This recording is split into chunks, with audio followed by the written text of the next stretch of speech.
What's up, my peeps? Hope you guys are good. Hope you guys are living life. So I've actually been owing you this video for the longest times. Um, and it was from the first undisputed video where I was just like I wanted to break it down. I think I did break it down. Doesn't matter. Either way, we're here now. So I'm just wanting to explain the lessons that I learned from this past trip in Cape Town where we did the day in the lives, where we went to the cipher, went to the battle, and then we had the community thing where we did first Sundays and all those things. So the one thing that I kind of take back, because I went there with the intention of not necessarily wanting to win and not wanting to even make the final. I just wanted to dance, wanted to represent God, and I wanted people to be like, yo, you see that bro over there? That bro's really cool, bro. The way he dances, sick, sick, sick, sick, sick. So, I, in a sense, kind of achieved that, and like in a sense as well, kind of like found the formula for me of how to succeed in what I'm doing. Sorry, bro. Just trying to make the lighting a bit better for you guys. But yeah, so first thing of how to kind of do that, and like let's go back to like Power Jam. Nah, Power Jam. That's the vlog where my phone. Hey, bro. I shout out to my phone though. It did a good job, but that day it flopped me. Nah. So it's just a thing of with that one. I literally went there with the intention of Lord, I have nothing to expect from this, nothing at all. And I ended up making the final against C-Flex, and I ended up versing Tofik in the semi-final for the breaking one. And the thing that like really touched my heart the most is that I met this other homie of mine, well, now official homie, called Jody, and she remembered me from the SEL from 2024, and she was like, yo, I know you because of the way you dance, and remember that detail. Like she says, I remember you. I saw you the way you danced, and the way you dance is different from everyone else, and you represent yourself now. So I'm like, oh yeah, shout out, cool, dope. And then the next thing was that they honored me, like the homie that organizes Power Jam. I think because of just being someone from Johannesburg, and coming through and representing, like homie was like, yo, wanna honor this bro. Not Nathan, but another guy was like, we wanna honor this bro. We want to say thank you for coming through, and it really touched my heart because it's something I kind of prayed for a while. And the fact that I received it when I didn't expect anything is also a testament to how God also moves, and I'll get to that as well. Just need to explain context. And then we take it to the next weekend where we had the cipher with the people and I interviewed them. Also, that was just a cool vibe. I also was feeling in my system to hello, feeling in my system to like just get information, not just for me but for the people who are watching, and see what if they could learn something from it. And that was cool. They were very receptive to that. The next day, jumping on the stage, being able to battle as much as possible, making it 17th place, just outside of the top 16, dancing with Rage, with Kaldi, with Baggio, Q. Was it? I don't know who else we danced with, but it was just a like, you know what I'm saying, getting the opportunity to dance as much as possible. That's the one thing that I really wanted to do on the undisputed stage. And like Courtney Paul came up to me, said, bro, you're dope. Bashi even came up to me, said, Joe, you dope. I was able to even just converse with Meno just about life. Converse with Mark as well, just about life. Also speak to Storm, and also able to like just like be in contact with a lot of people that like I not necessarily idolized, but in a sense, the word I'm looking for is just like really wanted to meet, really wanted to be a part of the community, be a part of that community. even afterwards, just going up to India and congratulating her for the win and everything like that. That was also really cool. And then the next day, going to the outdoor raw session, and also dancing at what's this thing? Um, First Sunday battles, which now I have the opportunity to help organize. So there was just a lot of things that felt like building blocks for me, a lot of building blocks. And the lesson that I kind of want to um, touch on is more that like where God guides, He provides.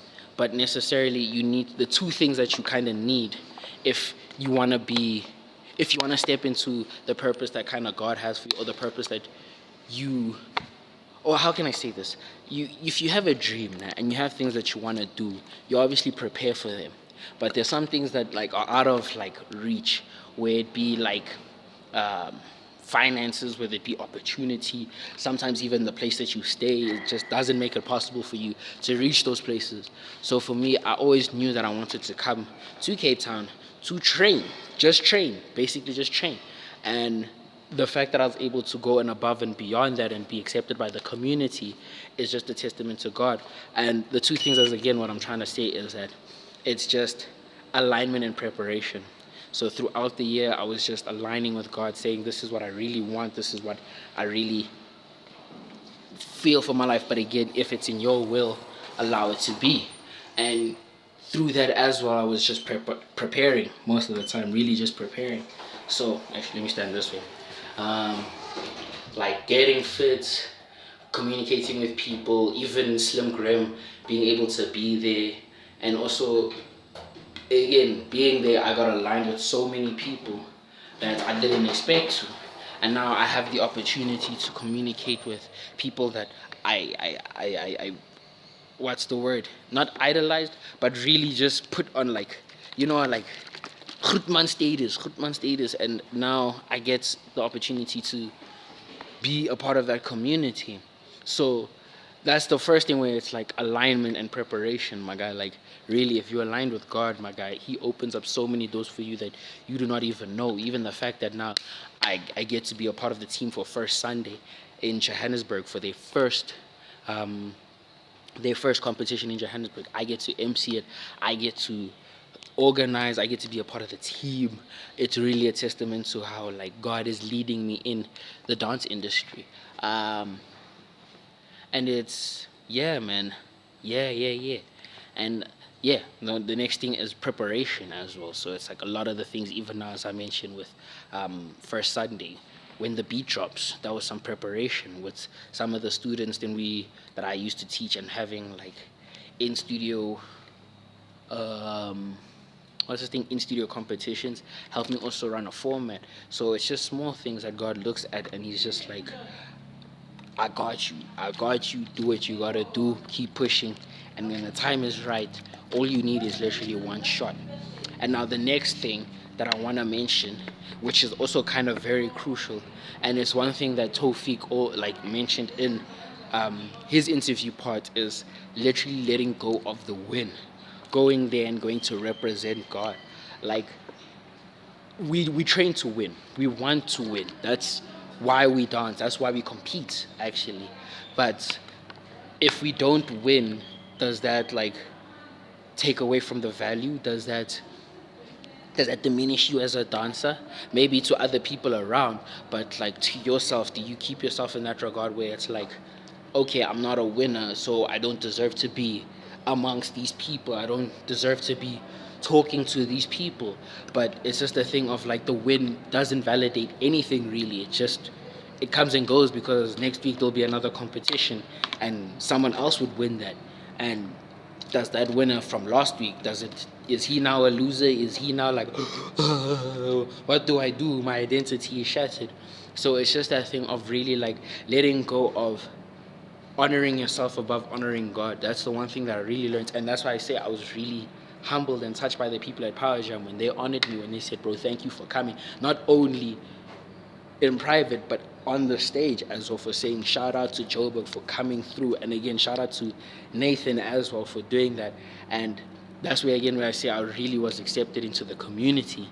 And That's also another thing. I'm sorry, this is now a bonus lesson that I'm throwing in for you guys. Community. After coming back from Cape Town, there's something that I really felt, and I'm gonna even apologize to the Johannesburg dance community to say I kind of complained about not having anything here or not feeling supported, but not necessarily supporting anyone else. You know what I'm saying? So after going and sessioning with the people, going and supporting that community, I came back with a fresh perspective to be like, I actually had to play my part in this community. I can't, there's no point in me complaining if I'm not giving anything or even participating in the community. So now I've come back with such a fresh idea again, and it goes back to where it was me not honoring myself but honoring God, learning to serve other people, learning to be with other people. And I'm really thankful to God for this Cape Town trip, because again, now all those things that were sown, those seeds that were sown, are now starting to take root, where again I'm being a part of the First Sunday group. I'm now I've met these people that I've seen on YouTube and that I've read about and watched interviews about, and now I get to say that like I'm a part of their community now. So it's just now learning to learning to take what I learned and take what I've experienced and giving it back to the next generation. Not even just the next generation, but the community in general. And I'm really excited to see what this year has in store for me. Not only for myself, but for the people around me as well. With TN, with Jed, with Jawline, with Yardley, Chunky as well, where he does Not of This World. Just different sectors of the dance industry. I'm really interested to see what God is about to do for all of us here, because I really do believe that this is the year where we can come together, not only in Johannesburg but in South Africa, because I don't know if you've noticed, but we kind of have the best dancers in the world. We just don't have, like, as I was saying earlier, certain places have certain things. Like if you go to Europe, you'll be able to go to Battle Bad, Just a Boo, Beyond Doubt, Outbreak, the list goes on, and you're exposed to such a high level. But for us, we still have that, you know what I'm saying, like when you see someone dancing in Africa, dog, you can't help but like bump your head. So I'm now taking it on as not a challenge to myself, but as a privilege and a responsibility to play my part. Because if God willing, we can really take over the world. Like I'm telling you guys, bruh, people don't actually realize how talented we are as a community. How if we really are as united, we could literally be like the Springboks, where from 2019 up until now, number one, best in the world, greatest dynasty who's ever done it in rugby, and we can do that in dance. So besides my little rant, I just want to wrap it up and say those are the three things that I kind of have, man. And like, if you're not Christian, if you don't believe in God, it's cool. The main thing is just preparing, well, alignment, preparation, and just not looking at it for yourself. You know what I'm saying? Looking beyond yourself, looking at how you can serve your community, looking at how you can uplift the next generation, the current generation, and looking at how you can build a bridge between all generations. So yeah, man, I really hope that whoever watches this actually, you know what I'm saying, the people who watch this take the nuggets, take the lessons from this, and we can really just grow as a community. Sorry, I think my phone is running out of space. But yeah, just to wrap it up, that's what I'm trying to say. So yeah, guys, stay breezy, stay cool, stay lit. Love you guys. Remember to touch some grass, eat some food, and tell Jesus that you love him because he's loved you first. Peace.